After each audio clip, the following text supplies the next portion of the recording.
जय श्री जगन्नाथ। आपण माने शुणुचंती डॉक्टर प्रतिभा रायंकर कहानी झोटी पका कांथ। मुंडा मुंडी 5 वर्ष पर सुईपुआ घर मुहां होइथिला। घास उपर काकर परी चाहू चाहू 5 वर्षर सबुतक राति गोध खटणी भितर काहीं कुआडे मिलैगला। 20 वर्षर बाप अजा बुनियादी गढ़ा जुआन देहर रकतकू झाड़ करी पानी पुरी बुहाई देइथिला कपिल सोईर पुओ नकुल सोई। पैसा निशारे घर कथा मने पड़िले भी घर बाहुड़ा कथा मनरे ध्यान देई नथिला। से जो कंपानी पाखरे से बंधा पड़िथिला सेठु सहजरे मुकुली आसीबार बाट नथिला। पुणी निज देश तो नुहे जे मोटर रेलगाड़ी गाँ को पलि आसी पारिथांता। पानी जहाज नइले उड़ा जहाज नहेले न चले। एते टंका पाइबो कोठु? नकुल जो दिन नौकरी आशारे लियाकत मिया साथी गाँरु बम्बई जाइथिला से दिन से जानी नथिला जे नौकरीटा देशरे नुहे देश बाहरे। जोठी कूओ खोलिले पानी न बाहरी माटी तेल बाहरे। तेल बिकी बड़ धनी देश। ओह ताहेले देशटा जाक समस्ते तेली हौ हेला। सेथिबाई किछि चिंता नथिला नकुलर। किंतु ता बापा कपिल सोईर चिंता थिला पुओ पई। हयो जदि कूओ खोलिले पानी न बाहरी तेल बाहरे तेबे मनीष तो शोषरे तंटी सुखी गले अछटरे मरीजिब। लियाकत मिया कंचा पाचिला दोरंगी दाढ़ी को साउलू साउलू आमोदरे हसीथिला। गाउली बुद्धू कपिल सोईर कथा शुणी ध्यात केते मूर्ख ए सोईटा। सेठे जदि पैसार अभाव नहीं तेबे पानी बदल शराब पीवा पई चिंता कौन? नकुल जदि 5 वर्ष मुहमाड़ी पड़ी रहिबो तेबे मालामाल होई लेउटिबो। केवल गांजिया नुहे ता गर्दन कलिजा भी मोटो करी फेरिबो। गाँ छाड़ी जीवापाई नकुलर कड़ाकर इच्छा नथिला। मात्र गाँ रे घर ढेह को छाड़ी जमीबाड़ी नथिला, कामधंदा नथिला। आ चाकिरी तो नकुल मानक भाग्य न थाए। नकुल माने कहा घरे चाकर होई परिबे, मात्र चाकिरी पाई परिबे नहीं। वित्त पित्त संपत्ति प्रतिपत्ति न थाई एसबू चाकिरी काहाकू बा मिले? लियाकत अल्लाह कसम खाई जवाब देइथिला। नकुल को चाकिरी मिलिबो, कंपानी चाकिरी। सरकारी चाकिरीर बड़ बापा गध खटणी हेले भी मोटा दरमा। आम नकुलटा बड़ कामिका पिला। से गधठों भी ढेर बेसी खटी पारे। तेणु गाँ रे पड़ी पड़ी सड़ीबार माने कौन? नकुल बापा कपिल सोई माइपको बोध देला, मन को बोध देला, नकुल भी बोध देला। फुंकी देले धानर धूस उठी जिबा भली 5 वर्ष कुआडे बाएं बाएं उड़ीजिब कालसुआरे। 20 वर्षर गजा टका नकुल 25 वर्षर टंका कौड़ी धरी विदेशरू लेउटिबा सरिकी खास भेंडा होइथिबो। शराब पी आखि मुह लाल बुली आसिथिबो। शराबटा किछि नाकरा जिनिस नुहे, खांटी अंगुर रस। पुओ अंगुर कोली देखि नथिला, अथच पानी न पी अंगुर रसरे बुड़ीबो। ए आठु बली भाग्य कौन? लियाकत मियाठू सबु कथा समझी नैथिला कपिल सोई। घर को बाहुड़िबा सरिकी कन्या ठीक ही रहिथिबो। जाकजमकरे बाहाघरटा सारिदेले कपिल सोई संसार पक्करू मुक्त होई बिला सारଳାଙ୍କ आश्रारे बाकी चिमरटा काटिदेब। माँकर जहा इच्छा सेइथिबाई लियाकत मिया उपरे पड़ी पुओ को बाट कढ़ई नौछि। भेंडाए हाथ गोड़ जाकी घरे बसिले कोढ़ फुटी जाए। जाऊ नकुला देश दुनिया देखू, बुद्धि विवेक पाकल करी आसू। 5 जनरे जणे होई नकुल जेतेबेले गाँ चौपाड़ी रे बसिबो सेतेबेले विदेश बाहुड़ा बोली तार खातिर बढ़िबो ना नहीं? बोपा होई कपिल सोईर छाती कुंढेमोट हेबो ना नहीं? नकुल एका नुहे, तांको गाँरु आउरी केते जण भेंडा लियाकत मियार मध्यस्थतारे विदेश जाई तेल पैसारे चिकण होई फेरिछंती। गाँ रे थाट रे अछंती। गाँ मुंडरे मुसलमान विदेशियांक दानरे मस्जिदटाए भी तोड़ा होइछि। सेईटा तांको पैसार प्रमाणपत्र नुहे, नौकरीर प्रतिश्रुति मध्य। अर्थात लियाकत मिया झूठ कहवा आदमी नुहे। नकुल गाँ छाड़िला बेलू मगुसुर मास शेष पाली माणबसा गुरुवार पाड़ी थिला। मात्र गाँर धाड़ी धाड़ी माटी कांथरू बोऊ खुड़ी रेठेई मानकर कल्याण हाथ मानकरे लेखा झोटिचिता लिभि नथिला। विदेश रे थाई गाँ कथा मने पड़िले नकुलर पहिले पहिले मने पड़ुथिला। गोलिया पानी रे कौଳ गाधुआ जलर धड़ा कई फूल तोरा दिसिला बली बनमाटी लिपा कांथ विशेष करी बिंधाणीठू बली ତା ବୋଉର ପୋଖତ ହାତର ଝୋଟି ପକା ନିଜ ଘରର କାନ୍ଥ ତାକୁ ଦିଶି ଯାଉଥିଲା। ଝୋଟି ଫୁଲ ଭିତରେ ଦିଶି ଯାଉଥିଲା ବୋଉର ମୁହଁ, ସାନ ଭାଇର ବଡ଼ ବଡ଼ ଆଖି, ନହଳି ଭଉଣୀର ମୋଟା ବେଣୀ, ସାନ ଖୁଡ଼ିର ବଡ଼ ଗଭା, ଅଭାବୀ ପରିବାରର ହସ ଖୁସି। ଭାବ ବିଭୋର ହୋଇ ପୁରା କାନ୍ଥଟାକୁ ଗୋଟାପଣେ ମନେ ପକାଇଲେ ଦିଶି ଯାଉଥିଲା ଓସାର ନିଦା ଭରସା କଲା ଭଳି ମଜବୁତିଆ ମୁରବୀ ମଣିଷଟାଏ, ବାପା କପିଳ ସ୍ୱାଇଁ। ସକାଳ ଯାହାକୁ କୁହାଯାଏ ବାପ ଭଳି ବାପ, ଗୋଟିଏ ଅନନ୍ତ ଭରସା। ସାହାଲା ସାହାଲା ଘରମାନଙ୍କରେ ଝୋଟିପକା କାନ୍ଥରୁ ଚେନାଏ ଦେଖିଦେଲେ କପିଳ କହିଦେଇପାରେ କାହା ଘର କୋଉଟା। ଅକ୍ଷର ଲେଖିପାରୁନଥିବା ବୋଉ, ଖୁଡ଼ି, ଦେଠେଇମାନେ କେମିତି କେଜାଣି ଖଡ଼ି କଲମ ପେନସିଲ ବିନା ଆଙ୍ଗୁଠିରେ ନିଖୁଣ କରି ଲେଖିଦେଉଥିଲେ ଗଛ ବୃକ୍ଷ, ଡାଳ, ଫଳ, କଳସ, ହାତୀ, ଓଲଟ ଶୁଆ, ଭଳିକି ଭଳି ଲତାରେ ପେନ୍ଥି ପେନ୍ଥି ଫୁଲକଡ଼, ପଦ୍ମ, କଇଁ, ଦେଉଳ ପତାକା, ମା ଲକ୍ଷ୍ମୀଙ୍କର ପୁରିଲା ପୁରିଲା ପାଦ, ଜଗନ୍ନାଥ, ବଳଭଦ୍ର, ସୁଭଦ୍ରା ଓ ଆହୁରି କେତେ କ'ଣ ବୁଝା ଅବୁଝା ଚିତ୍ର। ଆଙ୍ଗୁଠି ତ ନୁହେଁ, ଯେମିତି ବିନ୍ଧାଣୀ ବିଶ୍ୱକର୍ମାଙ୍କର ହାତର ତୋଳି।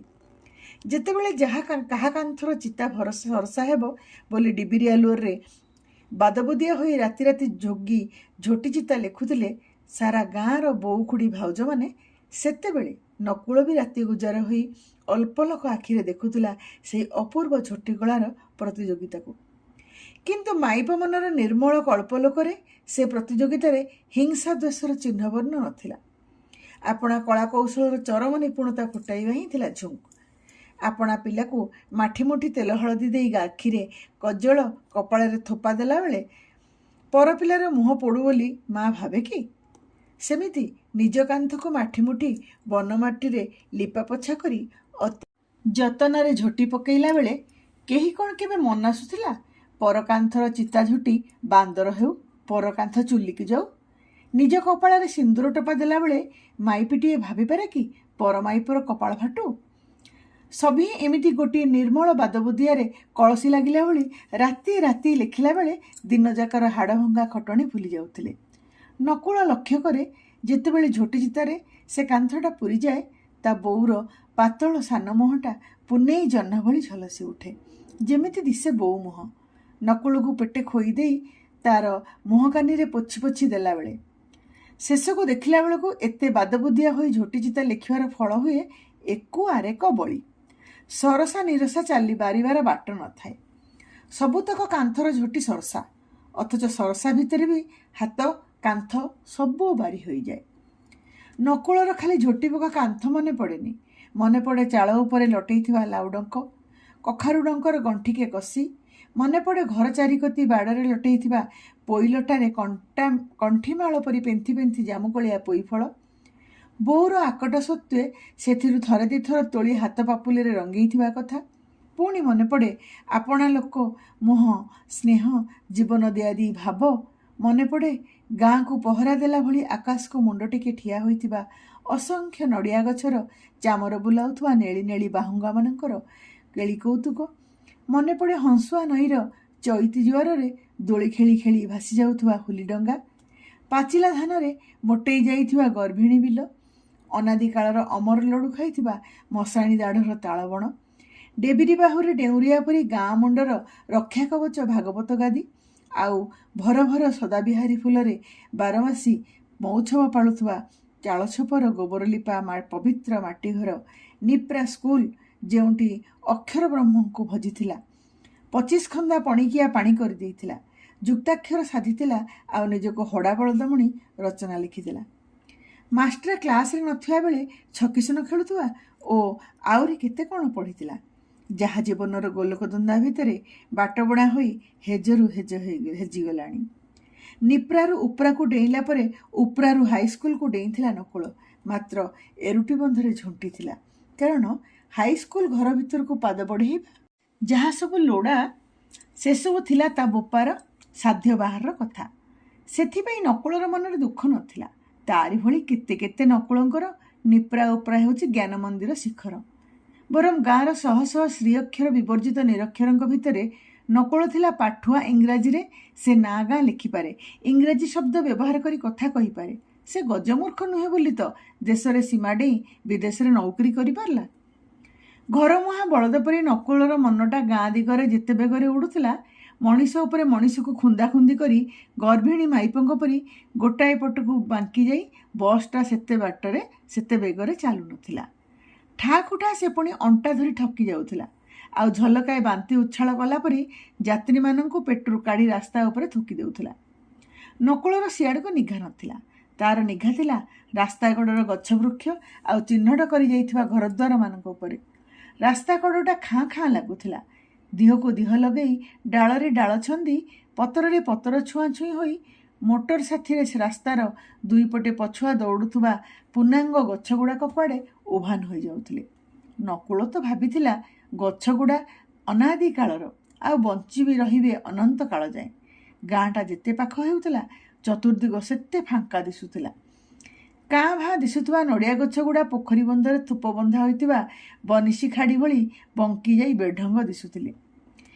ବାହୁଙ୍ଗାଗୁଡ଼ା ଆକାଶକୁ ପୁଚ୍ଛ ଟେକି ଭୟରେ ଲୋମ ଟାଙ୍ଗୁରି କେଜାଣି କ'ଣ କାକୁତି କରୁଥିଲେ, ଚେରେଙ୍ଗା ଆଙ୍ଗୁଳିର ଅଞ୍ଜଳି ଟେକି। ମଣିଜଙ୍ଗା ବଜାରରୁ ଜଗନ୍ନାଥପୁର ରାସ୍ତାରେ ବାଙ୍କି ଯିବା ବେଳେ ଭଙ୍ଗାରୁଜା ଘର କେତେଟା ଆଖିରେ ପଡ଼ିବାରୁ ନକୁଳର ମନେ ପଡ଼ିଲା ଯେ 3 ବର୍ଷ ତଳେ ତାଙ୍କ ଗାଁ ଗଣ୍ଡା ଉପରେ ଗୋଟିଏ ତୋଫାନ ବୋହିଥିଲା, ଯାହାର ନାମ ମହାବାତ୍ୟା। ଯେମିତି ତା ପିଲାଦିନେ ଯୋଉ ଯୋଉ ବାତ୍ୟା ତା ଘରେ ଡଙ୍କ ମୋଡ଼ି ଦେଇଥିଲା, ତା ନାଁ ଥିଲା 82 ବାତ୍ୟା। ବହୁକାଳ ପୂର୍ବେ ଗୋଟିଏ ଭୟଙ୍କର ଦୁର୍ଭିକ୍ଷ ପଡ଼ିଥିଲା, ଯାହାର ନାଁ ଥିଲା ନଅଙ୍କ ଦୁର୍ଭିକ୍ଷ। ବିପଦ ଆପଦ ବାତ୍ୟା ବନ୍ୟା ଦୁର୍ଭିକ୍ଷମାନଙ୍କରେ ବଡ଼ ସୁନ୍ଦର ନାମକରଣ କରନ୍ତି କିଏ କେଜାଣି, ନହେଲେ ଛୁଆ ପିଲାଙ୍କ ନାମକରଣ କଲା ବେଳକୁ ବଡ଼ ନଖୁରା ଅରଖିତିଆ ନାଁ ସବୁ କୋଉଠୁ ଖୋଜି ଆଣନ୍ତି ବାପା ମା ମାନେ ବି, ତା ବି ନକୁଳକୁ ଜଣା ନଥିଲା। ନକୁଳର ନାଁଟା ଏମିତି ଯେ ସ୍କୁଲରେ ପାଠ ନ ଆସିଲେ ତୁଟା ତ ନେଉଳ, ପାଠ କୋଉଠୁ ହବ। ନକୁଳର ନାଁଟା ମହାନକୁଳ କି ଦଶାଙ୍କ ହୋଇପାରିଥାନ୍ତା। ନକୁଳର ପୁଅ ହେଲେ ତା ନାଁଟାକୁ ମହାଶଙ୍ଖ ମହାଚକ୍ର ମହାପ୍ରଭୁ ନଇଲେ ମହାବିଘ୍ନ ଭଳି କିଛି ଗୋଟିଏ ଦେବ, ତେବେ ଯାଇ ଲୋକେ ନାଁଟି ଶୁଣି ଆଖି ଟେକି ଚାହିଁବେ। ବଢ଼ି ବତାସ ବାତ୍ୟା ଏସବୁ ଗାଁ ଗଣ୍ଡାରେ କିଛି ନୂଆ କଥା ନୁହେଁ। ଖରାଦିନେ ଯେମିତି ଖଣ୍ଡିଆଭୂତ ଧୁମାଳ ଉଠାଏ, ସେମିତି ଶରତ ହେମନ୍ତରେ ତୋଫାନ ଉଠେଇ ଆସେ ସମୁଦ୍ରକୂଳିଆ ଗାଁ ଗଣ୍ଡା ଉପରେ। କେତେବେଳେ ତୋଫାନ ଖଣ୍ଡିକାଶ ମାରି ଉଡ଼ିଯାଏ ତ କେତେବେଳେ ହୁଙ୍କାର ଛାଡ଼ି ଘରଦ୍ୱାର ଗଛବୃଛ ନେଳି ବୁଲିଯାଏ। ଘରଦ୍ୱାର ଅଣ୍ଟା ସଳଖି ଠିଆ ହୁଏ। ଭଙ୍ଗା କାନ୍ଥ ନୂଆ ଜନ୍ମ ନେଇ ଚହଟି ଉଠେ ଝୋଟି ଚିତାରେ। ଘା ପୁରିଗଲେ ବନ୍ଧା ଚିଟିକା ଭୁଲିଯିବା ପରି ମଣିଷ ଭୁଲିଯାଏ ବନ୍ୟା ବାତ୍ୟାର କ୍ଷୟକ୍ଷତି। ସେଇ ଦୃଷ୍ଟିରୁ ମଣିଷ ଦୈବଠୁ ଶକ୍ତିଶାଳୀ ନହେଲେ ବି ଦୈବ ଦୁର୍ଘଟଣାଠୁ ଶକ୍ତିଶାଳୀ।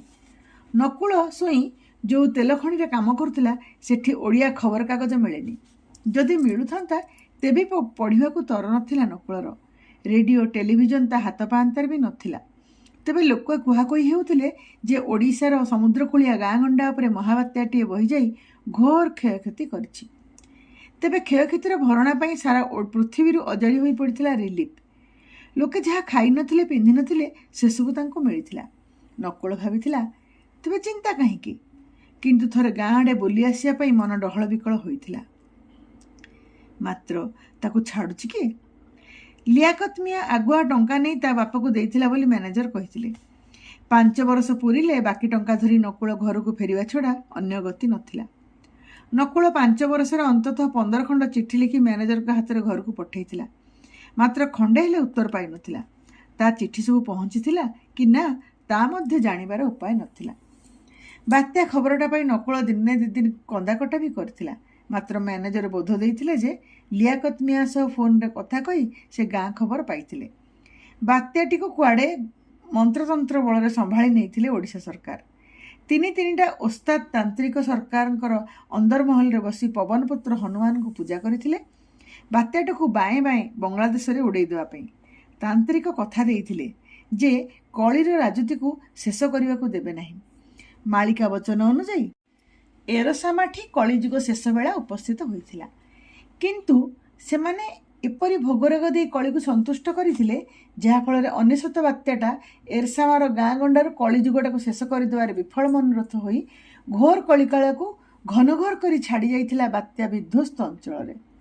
ତାନ୍ତ୍ରିକମାନଙ୍କ ନିର୍ମମ ତନ୍ତ୍ରବଣରେ ଘାଇଲା ହୋଇ ବାତ୍ୟାଟା ପଡ଼ାକୁ ପଡ଼ା ମମତା ଗୃହ ଗଢ଼ି ଦେଇଥିଲା, ଯେଉଁଠି ଏତେ ଅନାଥ ପିଲା ଖୁନ୍ଦି ହୋଇଗଲେ ଯେ ମମତା ପାଇଁ ଥାନ ମିଳିନଥିଲା। ମାଗଣା ଭୋଜନ କେନ୍ଦ୍ର ଖୋଲିଲା, ମାଗଣା ବସ୍ତ୍ରାଳୟ ମାଗଣା ଜୋତାଳୟ ବି ଖୋଲିଥିଲା। ନୂଆ ପୁରୁଣା ବାଛ ବିଚାର ନ ରଖି ଜାମା ଯୋଡ଼ ଛତା ଜୋତାରେ ପୋତି ହୋଇ ପଡ଼ିଥିଲେ ଅଘର ଦୁଆରୀ ଏରସାମାବାସୀ। ଏସବୁ ଶୁଣି ନକୁଳ ଛାତିଦମ୍ଭ କରିଥିଲା। ଘର ଛାଡ଼ିବା ଦିନଠୁ ଘରୁ କିଛି ଖବର ପାଇନଥିଲେ ବି ତା ମନରେ ଆଉ ଶଙ୍କା ନଥିଲା। ମନକୁ ବୋଧ ଦେଇଥିଲା ଘରେ ସମସ୍ତେ ତ ଶ୍ରୀଅକ୍ଷର ବିବର୍ଜିତ, ଚିଠିପତ୍ର ଦେଇଥାନ୍ତା କିଏ? ଯଦି ବା କାହା ହାତରେ ଚିଠିପତ୍ର ଲେଖି ଡାକରେ ପଠାଇଥିବେ ତେବେ ଠିକଣାଟା ଯେ ବେଠିକଣା କରି ଲେଖି ନ ଲେଖିଥିବେ ସେ କଥା ଜୋର ଦେଇ କହିହେବନି। ନକୁଳମାନେ ଓ ନକୁଳ ବାପା କପିଳମାନେ ଚିଠିପତ୍ର ଉପରେ ଯେତେ ନିର୍ଭର କରନ୍ତିନି ସେତେ ନିର୍ଭର କରନ୍ତି ଉଡ଼ା ଖବର ଉପରେ, ଭାଗ୍ୟ ଉପରେ ଓ ଭଗବାନଙ୍କ ଉପରେ। ତେଣୁ ମ୍ୟାନେଜରଙ୍କ ଜରିଆରେ ଗାଁର ଉଡ଼ା ସୁଖବର ଓ ସମସ୍ତେ ଭଲରେ ଥାଆନ୍ତୁର ପ୍ରାର୍ଥନା ଉପରେ ଭରସା କରି ନକୁଳ ନିଦକରେ ଥିଲା। ଏରସାମା ବଜାରଠି ବସ୍ରୁ ଓହ୍ଲାଇ ନକୁଳ ଯେତେବେଳେ ନଗରୀ ଗାଁ ରାସ୍ତାରେ ଘର ମୁହାଁ ହେଲା ସେତେବେଳେ ତା ମନରେ ଧକ୍କା ପଶିଲା। ସେ ଯେତେ ଆଗକୁ ବଢ଼ିଲା ତାକୁ ଗାଁ ଗଣ୍ଡା ସେତେ ଅଚିହ୍ନା ଅଚିହ୍ନା ଲାଗିଲା। ସମ୍ଭବତଃ ସେ ଗାଁ ରାସ୍ତା ଭୁଲି ଯାଇଥିଲା। ଏ ଭିତରେ ସେ ଦିଗ ବଦଳାଇ ପୂର୍ବ ପଶ୍ଚିମ ଉତ୍ତର ଦକ୍ଷିଣ ଚକ୍ରବାତ ଭଳି ଘୁରି ଘୁରି ଗାଁକୁ ଖୋଜିଲା ତାର ଅତି ଆପଣାର ଭିଟାମାଟିକୁ। ମାତ୍ର ବିଲ ମଝିରେ ଠାଏ ଠାଏ ଯେଉଁ ଘରଦ୍ୱାର ଦେଖିଲା ସେଥିରେ ମାଟିର ଗନ୍ଧ ନଥିଲା। ଭିଟାମାଟିର ପ୍ରଶ୍ନ କାହିଁ? ସେ କ'ଣ ବେଠିଗଣା ସ୍ଥାନରେ ଓହ୍ଲାଇ ପଡ଼ିଲା କି? କାହାକୁ ପଚାରିବ ନିଜ ଗାଁକୁ ରାସ୍ତା? କାହାକୁ ପଚାରିବ ଏତେ ଘର ଭିତରୁ କେଉଁଠି ତା ନିଜ ଘର, ଯେଉଁଠି ଏନ୍ତୁଡ଼ିଶାଳାର କଉଡ଼ି ପିନ୍ଧା ତା ଷଠି ଘର ଅନ୍ଧାର କାନ୍ଧରେ ମୁକୁତା ଭଳି ଜଳ ଦିଶେ? କୌଣସି ଘରର ଏଡୁବନ୍ଦ ଡେଇଁବା ପ୍ରଶ୍ନ ତା ପକ୍ଷରେ ନଥିଲା, କାରଣ ବାହାରୁ ବାହାରୁ ସେ ଚିହ୍ନି ପାରୁଥିଲା ତାଙ୍କ ଘର ସେଠି ନୁହେଁ, ଆଉ କେଉଁଠି ଓ ଅତୀତ ହୋଇଯିବା ଆଉ କେଉଁ ଗାଁରେ। ସେ ଲୋକମାନଙ୍କ ମୁହଁକୁ ନିଘା କରି ପଚାରିବ ହୋଇ ପଚାରି ପାରୁନଥିଲା। ସେ ଯେମିତି କାଠୁଆ ପଥୁରିଆ ଦୂରଛଡ଼ା ଗାଁ ଗଣ୍ଡାମାନ କେବେ ଜନ୍ମ ନେଲେ ହଂସୁଆ ନଈ ଧାରେ ଧାରେ।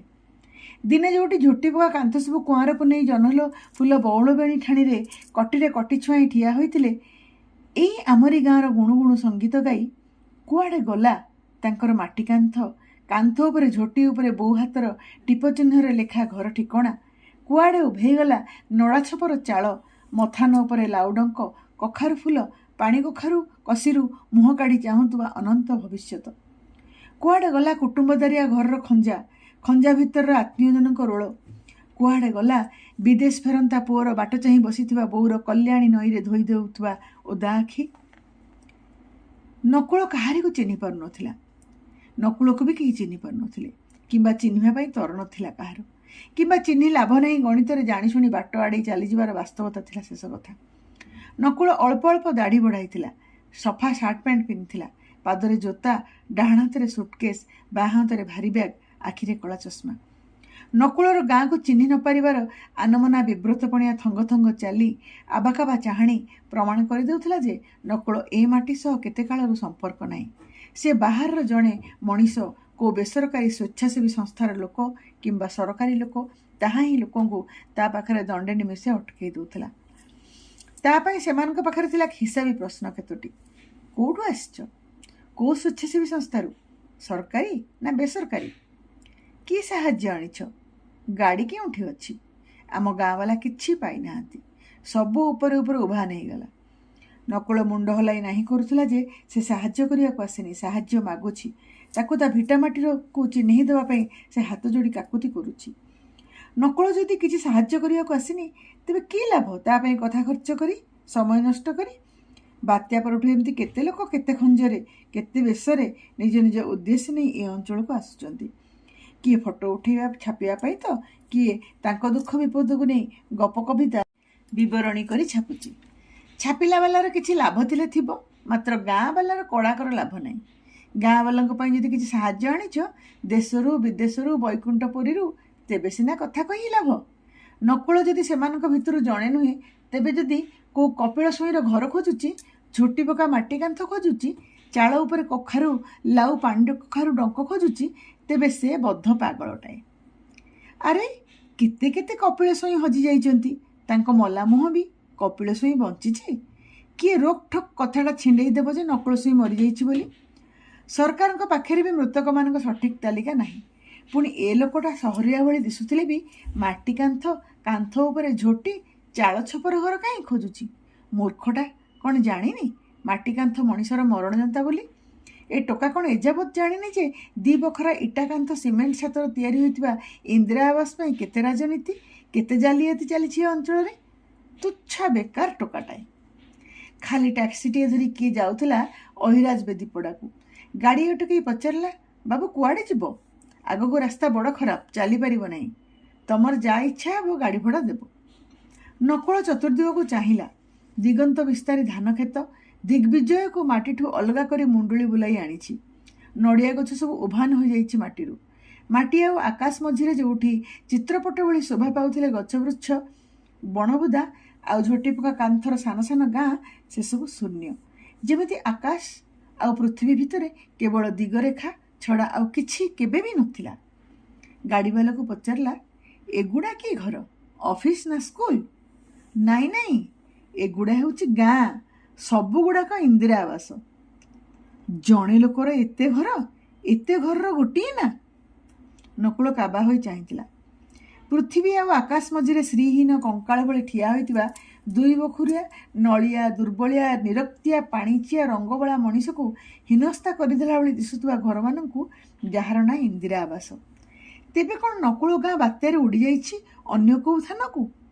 नकुल थका होई बसिला बुढ़ी जागुड़ी मंदिर पाहाचरे मंदिर तल पाहाचटू अल्प छाड़ी चौकोणिया पोखरीटाए पोखरीर नेली पानी रे धड़ा कईंच माने कौल गाधुआ बेलर मिठा खरारे तोरा दिशुथिले।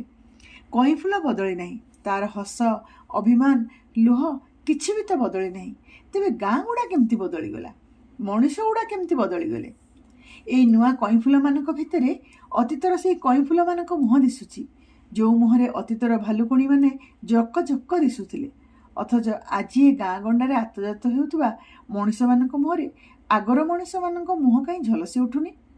नकुल जहाँ को देखला विकल ही पचारला एमिति गोटे गाँ को मते रास्ता बतईदेव जो गाँव झोटी पका कांथरे कपिलशोई मानक भिटामाटीर ठिकଣା थिबो किंतु कांथ आरपटे थिबे नकुलशोईर बोऊ खुड़ी भाई भौणी कुटुंब बाटुंब ना। से निराश हो जाउथला बेलो बेलो टैक्सी वाला को मत सही कथा पचारिला नकुल। टैक्सी वाला निष्करुण स्वर रे अकपट क्षदोक्ति बाढ़िला बुझिल बाबू बात्याटा ए अंचल लोक धनी कर दे गला आ माटी घर झोटी कांथ पाइब केउठू देखुन सबुरी एणिकी कोठा घर। आम जगन्नाथपुर गाँवर भाग्य खराब सेठी बात्या बहिला किंतु समुद्र पानी माड़ी आसी नथिला तेणु घर द्वार भांगी जाइथिले भी भिटामाटी धोई होई जाई नथिला मनीष मरी नथिले तेणु इंदिरा आवास आम गाँ को एते मिललानी जेते मिलला एरसामाठू एणिकी खाली इंदिरा आवास नुहे जेते रिलीफ एपट को आसिला आम गाँ को सेते मिलला नहीं। पुणी मृत व्यक्ति मुंड पिछा क्षतिपूरण टंका एपटे अजाड़ी हो पड़ा बेलू आम गाँ पटे सुन अरे बाबा जी मला सी गला तापाई टंका अजाड़ी पकाउछ जे जड़े जड़े 2 लाख 3 लाख टंका पाईगले काली सकाळे जहाँ को जना नथिला कौ पादरे कौ चपल मड़ेब एबे सूट बूट पिंधि मोटरसाइकेल चढ़ी बुलुचंती बापा माँ मरणर क्षतिपूरण टंकारे एबे सब जो गाँ वाला नमरी बंची जाइचु तांको पे बंचिबार किछि राहसा नाही। अपालक राज्य को पालबिंडा मंत्रीर राजत्व जेमिति विपरीत विचार उपर राज्य चलीथिला ए राज्य चलीथिला ए राज्य ठीक सेमिति चलीथिला महाबात्या बेले आमर कि मरी नाहंती आम घर द्वार भासी जाइनी सेईटा ही आमर दुर्भाग्य ना कौन कहूच। नकुल ए प्रश्नर उत्तर दे पारलानी कारण आत्मीय मानक मृत्यु और तज्जनित मिलुवा क्षतिपूरण टंका भितर केउटा श्रेय एक विचार कला भली मगज तार नथिला। नकुल तेबे भी निराश होई नथिला ताको खाली झोटी पका कांथटे दिसीगले बोऊ बापा आत्मीय स्वजन समस्ते दिसीजिबे ए विश्वास तार थिला। मैनेजर जदि बात्यारे ताको कोनोसी दुसंबाद देई नथिले तेबे तार निराश हेबार कारण भी नथिला। बादान्य टैक्सी वालार अनुरोध रे नकुल टैक्सी रे बसी नगरी पोल पारी होई गला। मने पड़िला कुबेरगिरी दिगंत विस्तारी परिवार कथा। कुबेरगिरी पश्चिमबंगर मेदिनापुर आसथिले भी पूर्वबंगर खुलना जिल्लारू आसीथिले सेथिरे नकुलर किछि जाय आसे नथिला। कुबेरगिरी ए अंचल जने मान्यगण्य मनीष थिले तांकर 7टा पुओ 8टा झियो 9टा पोखरी 90 नड़िया गछ सांगकू 4टा हुली और गोटे डंगा थिला। जमीबाड़ी थिला ढेर पोखरी मानकर खेलुथिले जाति जातिका माछ अनुसार पोखरीर भी भिन्न भिन्न ना तोड़ी पोखरी रोही पोखरी भाकुर पोखरी शेउल पोखरी ଗଡ଼ିଶା ପୋଖରୀ, କଳାବଇଁଶୀ ପୋଖରୀ, କଉ ପୋଖରୀ, ଚିଙ୍ଗୁଡ଼ି ମହୁରାଳି ପୋଖରୀମାନଙ୍କର ମାଛ ଅନୁସାରେ ଖାଦ୍ୟ ଦିଆଯାଉଥିଲା। ବଳିଷ୍ଠ ସ୍ୱାଦିଷ୍ଟ ମାଛମାନେ ବି ବାସ୍ନାରୁ ବାରି ହେଇଯାଉଥିଲେ କୋଡ଼େଇରେ ପଡ଼ୁ ପଡ଼ୁ।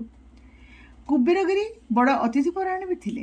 ସରକାରୀ ଅଫିସର, ମନ୍ତ୍ରୀ, ନେତା, ସ୍ଥାନୀୟ ମାନ୍ୟଗଣ୍ୟ ଲୋକେ ଏ ଅଞ୍ଚଳକୁ ଆସିଲେ କୁବେରଗିରିଙ୍କ ଘରେ ଅତିଥି ହେଉଥିଲେ। ଅତିଥି କେଉଁ ମାଛର ପିଆରା ଜାଣିବା ମାତ୍ରକେ କୁବେରଗିରି ନିଜେ ଖେପାଏ ଜାଲ ପକାଉଥିଲା ନିର୍ଦ୍ଦିଷ୍ଟ ପୋଖରୀରେ। ଜାଲ ଭାରି ହୋଇଯାଉଥିଲା ତଟକା ମାଛରେ। ତାପରେ ଗିରିଙ୍କ ଘରଣୀ ଖଟା ମିଠା ଦେଇ ରାନ୍ଧୁଥିଲେ ମାଛର ଝୋଳ। ଗୁହାଳରେ ଗାଈ ମଇଁଷି ବନ୍ଧା ହୋଇଥିଲା। ଦୁଧ, ଦହି, ଛେନା ଯାହାକୁ ଯେତେ। ଅତିଥିଙ୍କ ପାଇଁ କୋଉଦିନ ଚାଉଳ କ୍ଷୀରି, କୋଉଦିନ ଛେନା କ୍ଷୀରି ମହମହ ବଢ଼ା ହେଉଥିଲା। କୁବେରଗିରିଙ୍କ ଘର ଠେକିରେ ବସିଥିବା ମଇଁଷି ଦହି ଜପା ଗାଁର ନାମଜାଦା ଦହିର କାନ କାଟି ଦେଉଥିଲା। ଦହି ଏମିତି ବସିଥାଏ ଯେ ବାଢ଼ିବା ପାଇଁ ଡଙ୍କା ବଦଳରେ ଛୁରୀ ଲୋଡ଼ା ହୁଏ। ଠେକିରେ ନ ରହିଥାଏ ପାଛିଆରେ। କୁବେରଗିରିଙ୍କ ସବା ସାନ ପୁଅ ସଦନଗିରି ସହ ନକୁଳ ସ୍ୱାଇଁ ପିଲାବେଳୁ ମୈତ୍ର ବସିଥିଲା। କହିବାକୁ ଗଲେ ଏକ ଗାମୁଛାରେ ପୋଖରୀ ପାଣି ଯାଉଥିଲେ। ଯେଉଁଦିନଠୁ ସଦନଗିରି ହରିପୁରରୁ ମଦନ ରଥର ଅପେରା ପାର୍ଟିରେ ମିଶି କଲିକତା, ମେଦିନାପୁର, ଗୁଜୁରାଟରେ ବୁଲାବୁଲି ନାଟ କଲା, ସେଇଦିନଠୁ ନକୁଳ ସହ ତାର ବନ୍ଧୁତାର ଡୋରି ହୁଗୁଳା ହୋଇଯାଇଥିଲା। ତାଙ୍କ ଘରଆଡ଼େ ଆଉ ଯାଉନଥିଲା ନକୁଳ। ସଦନ ନାଟପାର୍ଟିରେ ମିଶିବାର ବର୍ଷକ ପରେ ନକୁଳ ଗାଁ ଛାଡ଼ି ଦରିଆ ପାରି ବିଦେଶ ଗଲା ଯେ ଆଉ ଦୁଇ ମୈତ୍ରଙ୍କର ଭେଟାଭେଟି ହେଇନି। କେମିତି ଅଛନ୍ତି କୁବେରଗିରିର ବହୁ କୁଟୁମ୍ବୀ ପରିବାର? ନଗରୀଘାଟର ଅବସ୍ଥା ଯାହା ହେଇଛି, ସେଥିରେ କୁବେରଗିରି ପରିବାର ବାତ୍ୟା କବଳରୁ ପାର ପାଇଥିବେ କି ନା ଈଶ୍ୱରଙ୍କୁ ଜଣା। ବଡ଼ ଆଗ୍ରହରେ ଟ୍ୟାକ୍ସିବାଲାକୁ କୁବେରଗିରି ପରିବାର ବିଷୟରେ ପଚାରିଥିଲା ନକୁଳ। ଟ୍ୟାକ୍ସିବାଲାର ଘର ଜଗନ୍ନାଥପୁର ଗାଁରେ, ହେଲେ କୁବେରଗିରିଙ୍କୁ କିଏ ନ ଚିହ୍ନିଥିଲା ଏ ଅଞ୍ଚଳରେ? ଟ୍ୟାକ୍ସି ଡ୍ରାଇଭର ଗାଡ଼ି ଅଟକେଇଲା। ଦୁହେଁ ଗାଡ଼ିରୁ ଓହ୍ଲେଇଲେ। ଡ୍ରାଇଭର କହିଲା, ଏଇଠୁ ମୋ ରାସ୍ତା ଭିନ୍ନେ। ଆପଣ ଯଦି ଗିରିଙ୍କ ଘରକୁ ଯିବେ ଯାଆନ୍ତୁ। ନାକ ସଳଖେ ଯେଉଁ ବିରାଟ କୋଠା ଦିଶୁଛି ସେଇ ତାଙ୍କର ଘର। ବାତ୍ୟାଟା ଆଉ ଯାହା କରୁ ନ କରୁ ଗିରି ପରିବାର ସାନ ପୁଅ ସଦନଗିରିକୁ ସବୁଠୁ ବେଶୀ ଧନୀ କରିଦେଲା।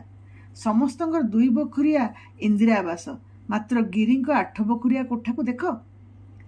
କିନ୍ତୁ ସଦନଗିରିକୁ ଏତେ ଟଙ୍କା ମିଳିଲା କେମିତି? ନାଚ ପାର୍ଟିରେ କ'ଣ ଏତେ ଦରମା ଦିଅନ୍ତି? ନକୁଳ ଆଶ୍ଚର୍ଯ୍ୟ ହୋଇଗଲା ସଦନଗିରିର ବିରାଟ କୋଠା ଘର ଦେଖି। ଡ୍ରାଇଭର ଦାର୍ଶନିକ ଭଙ୍ଗୀରେ କହିଲା, ଯେତେ ମରଣ ସେତେ ଭରଣ। ସେତେ ଟଙ୍କା ସଦନଗିରିର। ମା, ବାପା, ସ୍ତ୍ରୀ, 2ଟା ପିଲା ପାଇଁ ମୁଣ୍ଡ ପିଛା 75,000 ଲେଖାଏଁ ମିଳିଲା। ଗିରି ପରିବାରର ମଝିଆ ବୋହୂଙ୍କୁ ମିଳିଲା ତାଙ୍କ ଗିରସ୍ତ ଆଉ 4ଟା ପିଲାଙ୍କ ପାଇଁ ମୁଣ୍ଡ ପିଛା ଟଙ୍କା। ମଝିଆ ପୁଅର ବାତ୍ୟା ଅଇଁଠା 10 ବର୍ଷର ପୁଅକୁ ମିଳିଲା ତା ବାପା ବୋଉଙ୍କ ମରଣ ବାବଦକୁ ଟଙ୍କା। ଗିରି ପରିବାରର 42 ଜଣରୁ ବଞ୍ଚିଥିଲେ ସଦନଗିରିକୁ ମିଶାଇ ମାତ୍ର 3 ଜଣ। ସଦନଗିରି ତ ଗୁଜୁରାଟରୁ ଲେଉଟିଲା ବାତ୍ୟାର 15 ଦିନ ପରେ ଖାଲି ହାତରେ। ସେ ଶଳା ଅପେରା ମାଲିକଟା ଭାରି ଗଣ୍ଠି କୃପଣଟା। ଖାଲି ବାଟ ଖର୍ଚ୍ଚ ଦେଇ ବିଦା କରିଦେଲା। କହିଲା, ଏରସମାରେ ତ ଏବେ ଖାଦ୍ୟ, ବସ୍ତ୍ର, ବାସନ, କମ୍ବଳ, ଜୋତା ଛତା ବର୍ଷା ହେଉଛି। ଘର ଭଙ୍ଗା କ୍ଷତିପୂରଣ ମିଳିବ ଯଦି ପରିବାରକୁ କେହି କୃଷ୍ଣପ୍ରାପ୍ତି ହୋଇଥିବେ। ତେଣୁ ଟଙ୍କା ଧରି ଗାଁକୁ ଯିବୁ କାହିଁକି? ତା ଛଡ଼ା ଏତେ ରାସ୍ତାଘାଟରେ କାଙ୍ଗାଳମାନେ ଧନ ସମ୍ପତ୍ତି, ଟଙ୍କା, ଖାଦ୍ୟ, ଯାବତୀୟ ଜିନିଷ ଲୁଟ୍ କରି ନେଉଛନ୍ତି। ଖବରକାଗଜରେ ବାହାରୁଛି। ମୋ ପାଖରେ ତୋର ପଇସା ରହିଲା। ବେଳକାଳ ସୁଧୁରିଲେ ଯଦି ନାଚପାଟିକୁ ଫେରିବୁ ତେବେ ଟଙ୍କା ନେଇଯିବୁ। ମୁଁ ତ ଭଲ ପାଇଁ କହୁଛି। ବାସ୍, ସେ ଝାଳବୁହା ଟଙ୍କା ସଦନଗିରିରେ ବୁଡ଼ିଗଲା। ଏଣେ ଲୁହବୁହା ଟଙ୍କାରେ ମାଲାମାଲ। ସଦନଗିରି ବହୁତ ଧାଁ ଦୌଡ଼ କରୁଥିଲା ତାର 7 ଭାଇଙ୍କ ମରଣ କ୍ଷତିପୂରଣ ଟଙ୍କା ପାଇବା ପାଇଁ। କିନ୍ତୁ ଯେଉଁ ଭାଇର ବଂଶରେ କେହି ନାହାନ୍ତି, ସେ ଭାଇର ଟଙ୍କା ସାବାଳକ ସଦନଗିରିକୁ ମିଳିବା କଥା ନୁହେଁ। ମାତ୍ର ଲୋକେ କୁହାକୁହି ହେଉଥିଲେ ଟଙ୍କା ପଇସା ଦେଇ 4 ଭାଇଙ୍କର ମରଣ ଟଙ୍କା ସରକାରଠୁ ଖସେଇ ଆଣିଛି ସଦନ।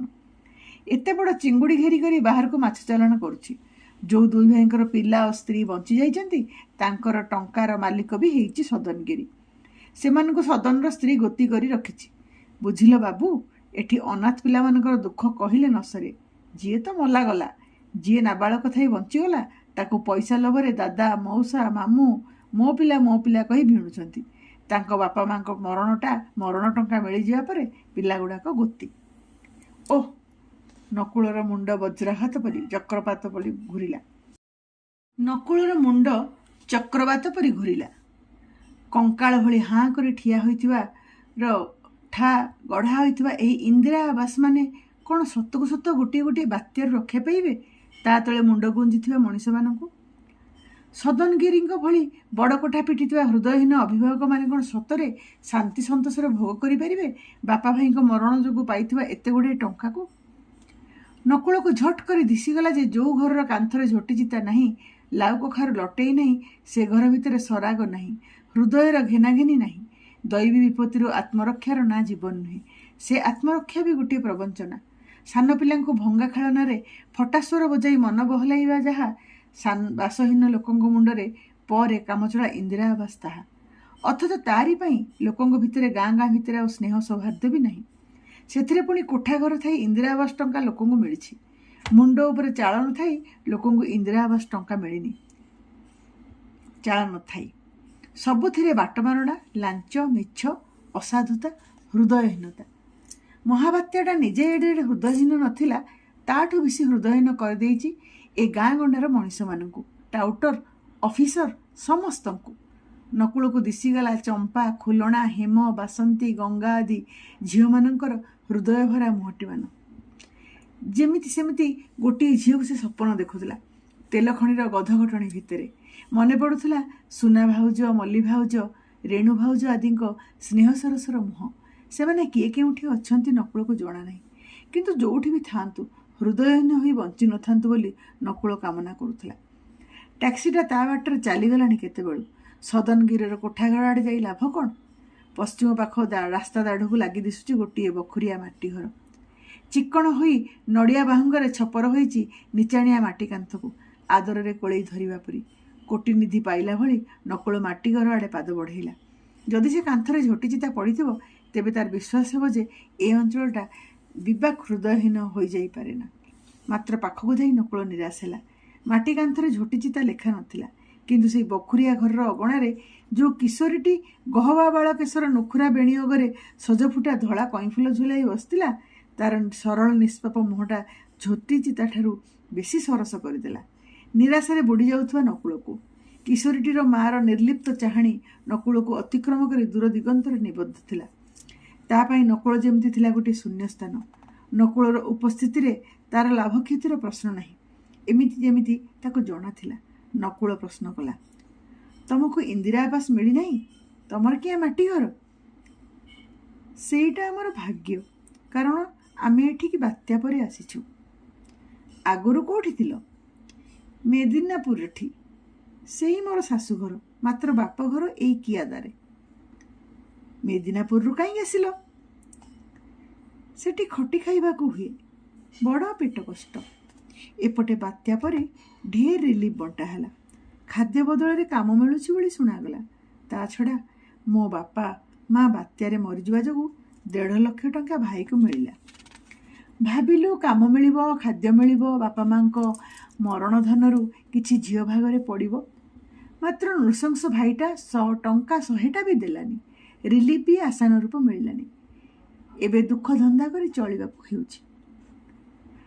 ଗୋଟିଏ ଝଡ଼ ବାତ୍ୟାରେ ତ ଏ ଘର ମାଟିରେ ମିଶିଯିବ, ପିଲାଛୁଆଙ୍କୁ ନେଇ ଯିବ କୁଆଡ଼େ? ନକୁଳ ପଚାରିଲା।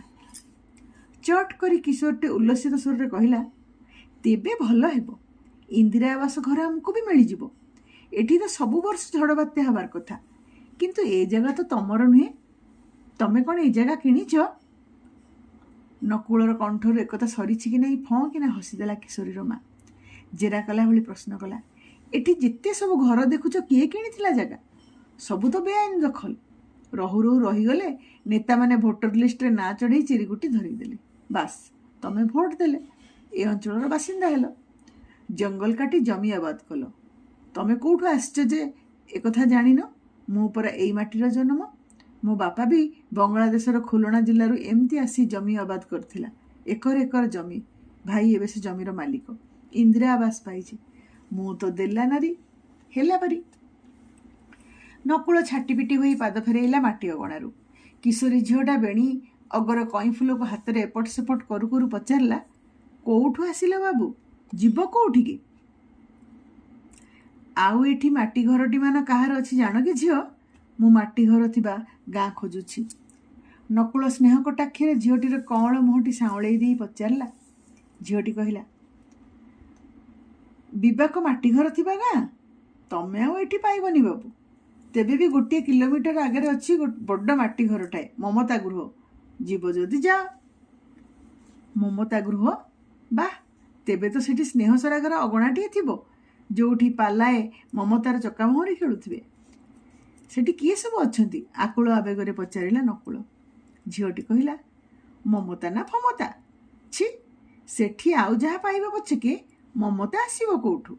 ଗୁଡ଼ାଏ ଅନାଥ ଛୁଆ ଆଉ ତାଙ୍କ ମା ହୋଇ ଆଶ୍ରା ନେଇଛନ୍ତି କେତେଜଣ ଅନାଥିନୀ ଝିଅ ବୋହୂ, ଯେଉଁମାନଙ୍କ ଘର ସଂସାର ସମୁଦ୍ର ଚାଟି ନେଇଛି। ବଡ଼ ହୀନସ୍ତାରେ ଅଛନ୍ତି। କିଏ ପଚାରେ ସେମାନଙ୍କୁ? ସରକାର କ'ଣ ବାପା ହୋଇପାରିବେ? ନା ନିଜର ଛୁଆଙ୍କୁ ହରାଇ କର୍ମକାଦରେ ଭାତ ଡାଲି ରାନ୍ଧିବାଡ଼ି ପରସ୍ତୁବା ଦୁଃଖିନୀ ମା' ମାନେ ପରପିଲାର ସତସତିକା ମା' ହୋଇପାରିବେ? ତେବେ ବହୁ ଅନାଥିନୀଙ୍କ ଭିତରେ ରେଣୁ ବୋଲି ଅନାଥିନୀଟିଏ ଅଛି, ବଡ଼ ଦୁଃଖିନୀ, ମାତ୍ର ଭାରି ସ୍ନେହୀ। ତାର ବଡ଼ ଦୟାମାୟା ପିଲାଙ୍କଠି। ସେ କିନ୍ତୁ କାନ୍ଦେ ନାହିଁ, ହସେ ନାହିଁ କି କଥା କହେ ନାହିଁ, ଯେମିତି ମୁର୍ଦାରଟା ଚଳପ୍ରଚଳ ହେଉଛି। କୁଆଡ଼େ ବାତ୍ୟା ପରଠୁ ମୁକ ପାଲଟି ଯାଇଛି। ଲୋକେ କହନ୍ତି ସମ୍ଭବତଃ ସେଇଟା ଭୁତୁଣୀ। ଜଣେ ସୁଖରେ ନ ହସି ରହିପାରେ? କଥା ବି ନ କହିପାରେ, କିନ୍ତୁ ଦୁଃଖରେ ନ କାନ୍ଦି କ'ଣ ରହିପାରେ ବଞ୍ଚିଲା ମଣିଷ? ତେବେ ଭୁତୁଣୀ ହେଉ କି ପ୍ରେତିନୀ ହେଉ, ଏତେ ଗୁଡ଼ିଏ ଅନାଥ ଛୁଆଙ୍କୁ ରାନ୍ଧିବାଡ଼ି ପରସୁଛି, କୋଳରେ ପୁରାଇ ଶୋଉଛି, ଲୁହ ସିଙ୍ଗାଣି ପୋଛି ଦେଉଛି, ଆଉ ତାଙ୍କଠି ନିଘା ରଖିଛି, ସେଇ ଢେର ନୁହେଁ? କିଶୋରୀର କଥା ଅମୃତ ଭଳି ଏଡ଼ି ଦେଇଥିଲା ନକୁଳର ନିରାଶ ପୃଥିବୀରେ। ତେବେ କ'ଣ ସେଇ ରେଣୁ ଯାହା ସହ ତାର ବାହାଘର ବି ହୋଇପାରିଥାନ୍ତା ଯଦି ସେ ବିଦେଶ ଯାଇନଥାନ୍ତା? ତେଣୁ ରେଣୁ ପ୍ରତି ଗୋପନ ଆକର୍ଷଣ ଯୋଗୁଁ ବିଦେଶ ଯିବା ବେଳେ ନକୁଳର ଜମାରୁ ଇଚ୍ଛା ନଥିଲା। ଏକଥା ନକୁଳ ଛଡ଼ା ଆଉ କେହି ଜାଣିନଥିଲେ। ରେଣୁ ମଧ୍ୟ। ନକୁଳ ରହୁ ରହୁ 5 ବର୍ଷ ରହିଗଲା ବିଦେଶରେ। ଆଉ ରେଣୁ କ'ଣ ବଞ୍ଚିଯାଇଛି ସମୁଦ୍ର କବଳରୁ? ନକୁଳ ଆବୁଡ଼ା ଖାବୁଡ଼ା କଚ୍ଚା ରାସ୍ତାରେ ଦୌଡ଼ିଲା ଅହିରାଜ ବେଦୀ ରାସ୍ତାରେ। ଯଦି ରେଣୁ ବଞ୍ଚିଛି, ତେବେ ସେହି ମମତା ଗୃହର ମାଟି କାନ୍ଥରେ ଝୋଟିଚିତା ହସୁଥିବ। ସେତିକି ମିଳିଗଲେ ନକୁଳକୁ ଅଧା ସଂସାର ମିଳିଯିବ। ତାପରେ ଗୋଟି ଗୋଟି କରି ସମସ୍ତେ ମିଳିଯିବେ। ତାକୁ ଦେଖି ରେଣୁ ନ ହସିଲେ ନାହିଁ, କାନ୍ଦି ପକେଇଲେ ବି ତାର ନିରାଶ ପୃଥିବୀ ଉଛୁଳି ଉଠିବ।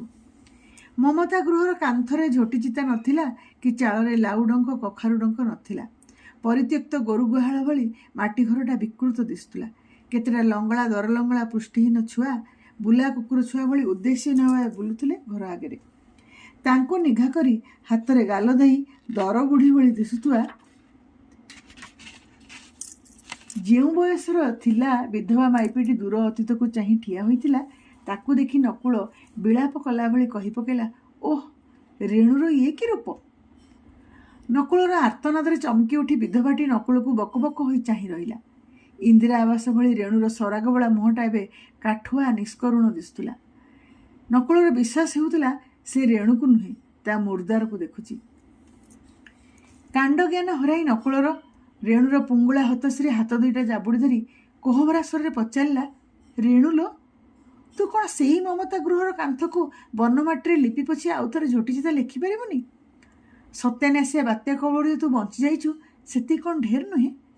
ଯିଏ ଚାଲିଗଲା ତା ପାଇଁ କାନ୍ଦିବା, ହଁ, କିନ୍ତୁ ଜୀବନଟା ହାରିଦେବାଟା ତ ସଂସାରର ନିୟମ ନୁହେଁ। ଏତେ ଦିନ ଗୁଙ୍ଗା ପାଲଟି ଯାଇ କାଚ ଆଖିରେ ଦୁନିଆକୁ ଦେଖିଥିବା ନିରିମାଖି ରେଣୁର ନିଥର ଓଠ କମ୍ପି ଉଠିଲା। ଦୟାମାୟା ନ ରଖି ନିର୍ମର ପ୍ରହାର କଲାଭଳି ସେ ନକୁଳର ଆଖିରେ ଦୃଷ୍ଟି ରଖି ରୋକଠୋକ୍ କହିଲା, ମଲା କାନ୍ଥରେ ଝୋଟି ଲେଖିବି?